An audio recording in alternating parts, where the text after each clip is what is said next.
बिस्मिल्लाहिर्रहमानिर्रहीम अस्सलामुअलैकुम। आज हम क्लास 7 न्यू काउंटडाउन मैथ का चैप्टर नंबर 1 करेंगे।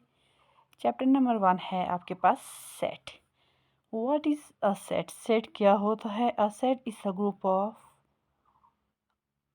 और a collection of distinct well defined objects. अब सेट जो है किसी भी कोई भी चीज़ होती है उसका ग्रुप होता है।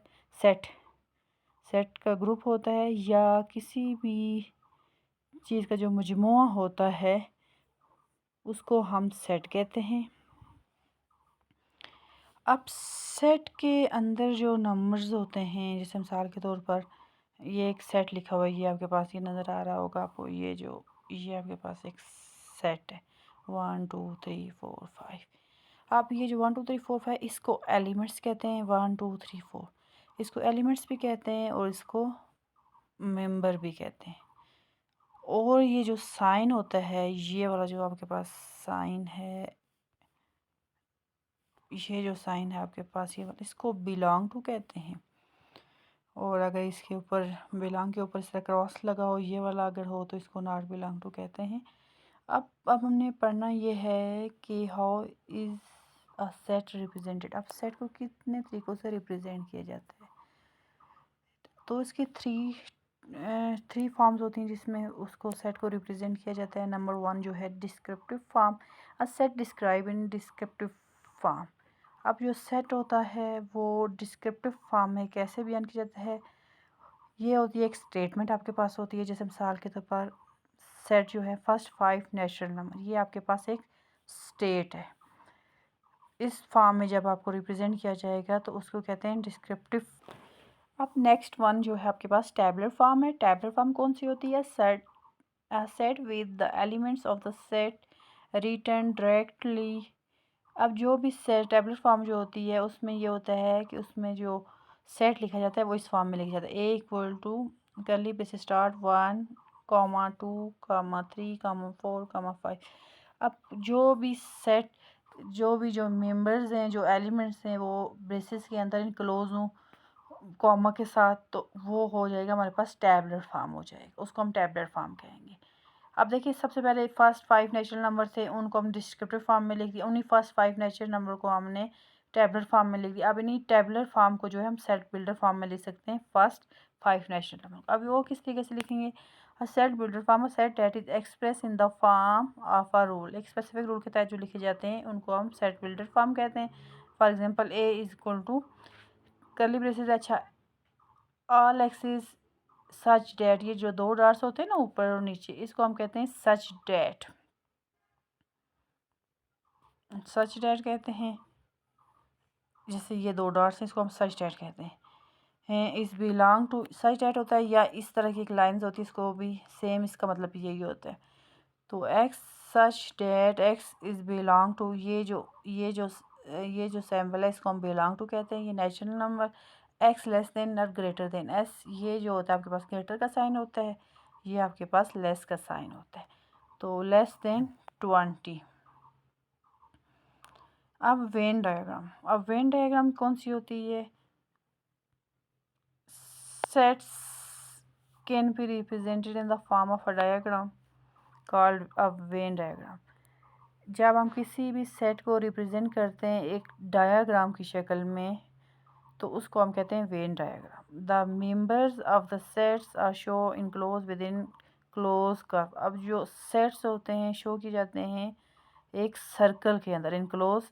एक सर्कल के अंदर जो सेट्स होते हैं वो इनक्लोज किए जाते हैं। जो एलिमेंट्स, मेंबर्स कहते हैं, एलिमेंट्स जो होते हैं वो सेट्स के जो एलिमेंट्स होते हैं वो इनक्लोज होते हैं किसके अंदर? एक सर्कल के अंदर है, इन द यूनिवर्सल सेट। और जो यूनिवर्सल सेट आपके पास होता है वो रिप्रेजेंट किया जाता है बाय अ रेक्टेंगल। रेक्टेंगल के जो अंदर रिप्रेजेंट किया जाता है, लेकिन सेट के जो होते हैं, जो आपके पास सर्कल होता है जो सेट का, उससे आउटसाइड पे। ये आपको मैं पिक्चर में बताती हूँ जिससे आपके कंसेप्ट क्लियर हो जाएगा।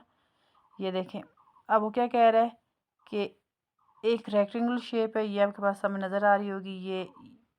ये आपके पास ये आपके पास रेक्टेंगल शेप है।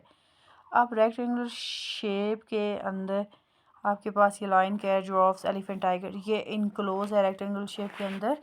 इनक्लोज है, और एलिमेंट्स जो हैं ये जो मंकी भी, ये डॉग, ये एलिमेंट्स है, ये एक सेट है ना, ए सेट है। और इसकी जो आउटसाइड जो बाय के साइड पे जो जो बन रहा है सेट बन रहा है, वो यूनिवर्सल सेट है। लाइन कैट, ये वो लाइन कैट, जिराफ, एलिफेंट और टाइगर, ये आपके पास यूनिवर्सल सेट है। मंकी बियर डॉग जो एक सर्कल के अंदर जो इनक्लोज है, वो सेट ऑफ ए है, एलिमेंट्स का सेट है। अब नेक्स्ट वन जो है आपके पास है, ये आपके पास दो सर्कल हैं, ठीक है। अब ये सेट ए है जिसमें नंबर ऑफ़ एलिमेंट्स हैं 2 3 4 5 6, ठीक है। एक सेट बी है आपके पास, उसमें कौन कौन से एलिमेंट्स हैं 5 6 7 8 9। अब ये दो सर्कल हैं जो एक दूसरे को ओवरलैप कर रहे हैं, इंटरसेक्ट कर रहे हैं दोनों एक दूसरे को। अब इन इंटरसेक्ट या जिस पॉइंट पे ये देखें जहाँ पे कर रहे हैं, यहाँ पे जो आपके पास कॉमन चीज़ आ रही है, जो सेट ए में भी है सेट बी में भी है, वो 5 और 6 है। तो जो चीज़ कॉमन आती है वो क्या होती है, इंटरसेक्शन होती है। तो इसमें क्या होगा, the set which intersect each other. अब ये दोनों सेट जो इंटरसेक्ट कर रहे हैं एक दूसरे को कहाँ पे कर रहे हैं, ओवरलैप कर रहे हैं, मतलब एक दूसरे को कहाँ पे, कौन से नंबर्स पे, 5 और 6 जो है वो कॉमन है, इंटरसेक्ट कर रहे हैं इच अदर को, और कॉल्ड ओवरलैपिंग सेट, इनको हम ओवरलैपिंग सेट कहते हैं। Such intersection is called a non null intersection. तो इसको हम इंटरसेक्शन को क्या कहते हैं, नॉन नल इंटरसेक्शन भी कहते हैं। अगर फर्ज करें यहाँ पे ए और बी दो सर्कल होते हैं, नंबर ऑफ एलिमेंट्स ए और बी में कॉमन कोई भी ना होता, अगर ओवरलैप कर रहे होते लेकिन कोई भी कॉमन ना होता, तो उसको लिखते हैं नो कॉमन एलिमेंट्स यहाँ पे होते हैं, उसको कहते हैं नल इंटरसेक्शन। क्या कहेंगे उसको, नल इंटरसेक्शन। अब हमने नेक्स्ट चलना है, नेक्स्ट हमारे पास क्या है, कॉम्प्लीमेंट।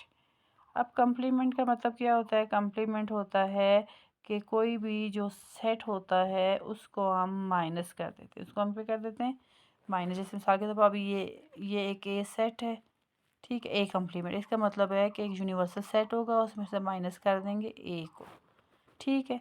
अब इसकी डेफिनेशन क्या है, इसकी डेफिनेशन हमारे पास है, the set of elements present in the universal set but not in A is called the complement of A. अब एक यूनिवर्सल सेट है, ये आपके पास फर्ज करें यू, ये यू आपके पास एक यूनिवर्सल सेट है, ठीक है। अब एक दूसरा सेट है माइनस ए है, ठीक है। अब ए में जो सेट ए के तमाम एलिमेंट्स, अगर सेट ए के एलिमेंट्स जो हैं वो सेट ए में मौजूद हों, और बट नॉट इन ए, लेकिन ए में इसमें मौजूद ना हो, ठीक है, जो यू में यूनिवर्सल में हों और ए में ना हो, ठीक है, उसको हम कम्प्लीमेंट कहते हैं। कम्प्लीमेंट इसको कहते हैं, ठीक है। अब ये आपको एक मिसाल के जरिए समझाऊंगी, आपको समझ आ जाए। जैसे मिसाल के तौर पर देखिए आपके पास एक सेट दिया हुआ है, आपके पास एक सेट दिया गया, अब देखें ये यू है, यू कौन सा है, 1 2 3 4 5 6 7 8 9 है, ठीक है। माइनस करेंगे ए का सेट कौन सा है, 2 3 4 5 6। अब देखिए सेट ए के जो एलिमेंट्स हैं ना, यूनिवर्सल सेट के ए के जो एलिमेंट्स है बी में मौजूद नहीं है, देखें ना, मतलब जो होंगे, फॉर एग्जाम्पल इसमें यहाँ पे 2 है, यहाँ पे भी 2 है। अब सारी बात है, जो 2 2 है वो देखिए आपस में कैंसिल हो जाएगा, 2 2 में से 2 माइनस करेंगे तो सारी बात है -0 आ जाता है। इसी तरह 3 में 3 का है, 3 3 में कैंसिल हो जाएगा, ठीक है। 5 5 में हो जाएगा, 4 4 में हो जाएगा, 6 6 में हो जाएगा। अब ये तो आपके पास कैंसिल हो गए। अब आपके पास जो रह जाते हैं सेट ए में, देखें जो रह गए हैं आपके पास ना, 1 8 और 7, आपके पास जो रह गए हैं ना सेट 1 7 8, और ये आपके पास जो 9, ये जो रह गए हैं ये आपके पास हो जाएगा कम्प्लीमेंट।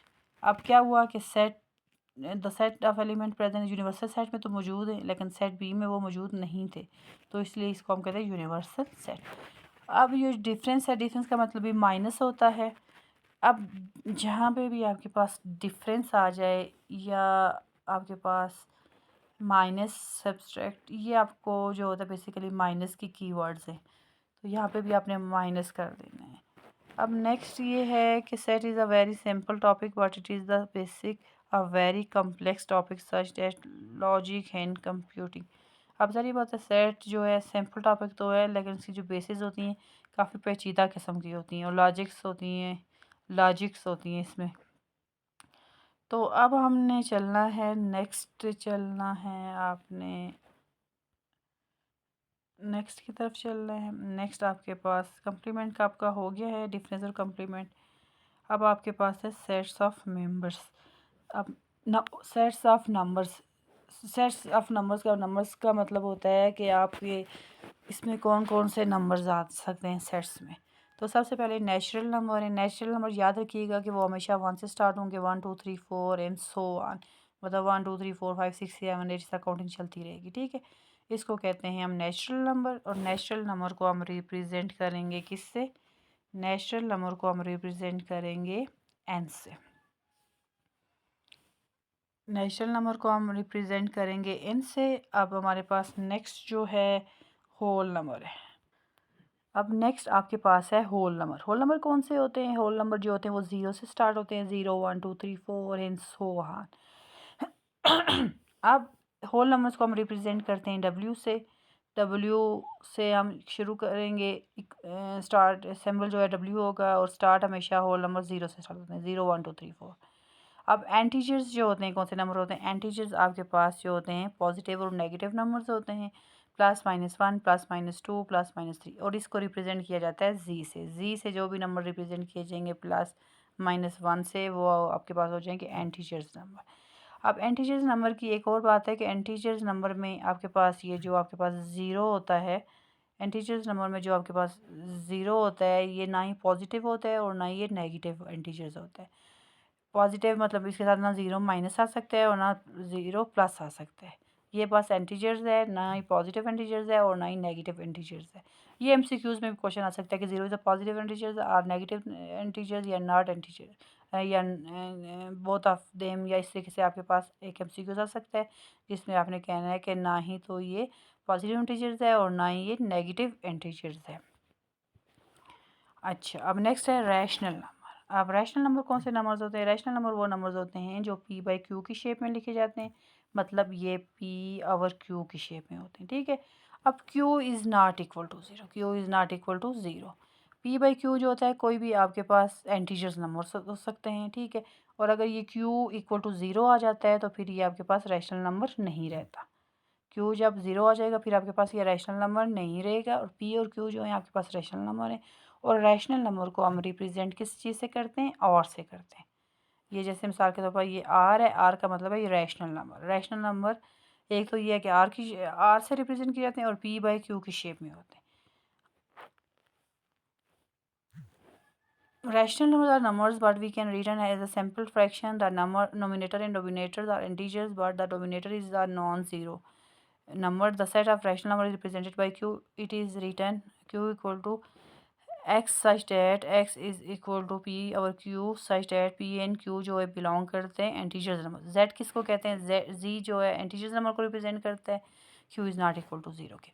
अब इवन नंबर्स कौन से होते हैं? 0 comma first +-2 +-4 +-6 and so on. ये जो नंबर्स होते हैं जो 2 के टेबल्स पे जाते हैं वो एंटी इवन नंबर्स होते हैं और इवन नंबर्स को हम ई से रिप्रेजेंट करते हैं। नेक्स्ट है ऑड नंबर। अब ऑड नंबर कौन से होते हैं? ऑड नंबर जो होते हैं ये भी इंटीजर्स होते हैं, +-1 +-3 +-5 एंड सो ऑन। जो 2 के टेबल पे नहीं जाते वो ऑड नंबर होते हैं और ऑड नंबर को रिप्रेजेंट करते हैं ओ से। अब नेक्स्ट वन जो है वो हमारे पास प्राइम नंबर है। अब प्राइम नंबर कौन से होते हैं? प्राइम नंबर वो नंबर होते हैं जिनका वन हैंड इट्सेल्फ, एक इट्सेल्फ, जिनके 2 फैक्टर होते हैं। जिनके कितने फैक्टर होते हैं? 2 फैक्टर्स होते हैं। उनको हम कहते हैं प्राइम नंबर। कैसे? अब देखें, वन जो है वो प्राइम नंबर नहीं है। प्राइम नंबर सबसे छोटा जो प्राइम नंबर है, ये एमसीक्यूज़ में भी आ सकता है आपके पास। छोटा सबसे जो प्राइम नंबर है वो 2 है। 2 जो है वो सबसे पहले जो 2 है वो प्राइम नंबर है। अब देखिए 2 के 2 फैक्टर हैं। एक जा रहा है 1 2 ज़ा 2, ठीक है, और एक जा रहा है 2 1 ज़ा 2। तो ये 2 फैक्टर होंगे, एक 1 हो गया और एक 2। 1 का मतलब 1 पे एक जा रहा है और 2 1 ज़ा और एक इट्सेल्फ अपने आप पे जा रहा है। तो ये इसके 2 फैक्टर होंगे प्राइम नंबर के। प्राइम नंबर के हमेशा 2 फैक्टर होते हैं, 1 और इट्सेल्फ। अब देखें 4 है।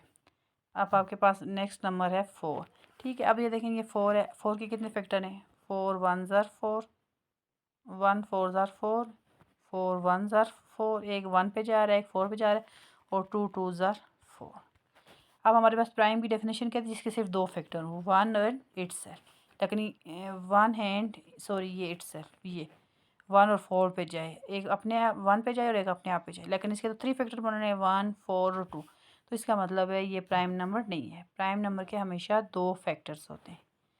अब नेक्स्ट हम चलते हैं, नेक्स्ट हम इंशाल्लाह नेक्स्ट वीडियो में पढ़ेंगे सबसेट एंड सुपरसेट के बारे में। तो यहाँ तक आज के लिए। ओके, अल्लाह हाफिज़।